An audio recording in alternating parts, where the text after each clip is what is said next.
بسم اللہ الرحمن الرحیم۔ السلام علیکم ورحمۃ اللہ وبرکاتہ۔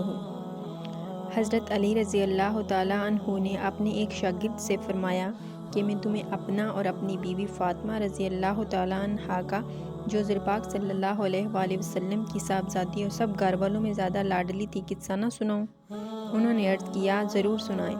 فرمایا کہ وہ خود چکی پیستی تھیں جس سے ہاتھوں میں گھٹے پڑ گئے تھے، اور خود ہی مشق بھر کر لاتی تھیں جس سے سینہ پر رسی کے نشان پڑ گئے تھے۔ وہ خود ہی جھاڑو دیتی تھیں جس کی وجہ سے کپڑے میلے رہتے تھے۔ ایک مرتبہ حضور اکرم صلی اللہ علیہ وآلہ وسلم کی خدمت میں کچھ لونڈی غلام آئے۔ میں نے حضرت فاطمہ رضی اللہ تعالیٰ عنہ سے کہا کہ تم اگر اپنے والد صاحب کی خدمت میں جا کر ایک خادم مانگ لاؤ تو اچھا ہے، سہولت رہے گی۔ وہ گئیں۔ حضور اقدس صلی اللہ علیہ وآلہ وسلم کی خدمت میں لوگوں کا مجمع لگا تھا، اس لیے واپس چلے آئیں۔ حضور صلی اللہ علیہ وآلہ وسلم دوسرے روز خود ہی مکان پر تشریف لائے اور فرمایا، تم کل کس کام کو آئی تھیں؟ وہ چپ ہو گئیں، شرم کی وجہ سے بول بھی نہ سکیں۔ میں نے عرض کیا، حضور اکرم صلی اللہ علیہ وآلہ وسلم، چکی سے ہاتھ میں نشان پڑ گئے ہیں، مشکیزہ بھرنے کی وجہ سے سینہ پر بھی نشان پڑ گیا ہے، جھاڑو دینے کی وجہ سے کپڑے میلے رہتے ہیں۔ کل آپ کے پاس کچھ لونڈی غلام آئے تھے، اس لیے میں نے ان سے کہا کہ ایک خادم اگر مانگ لائیں تو ان مشقوں میں سہولت ہو جائے گی۔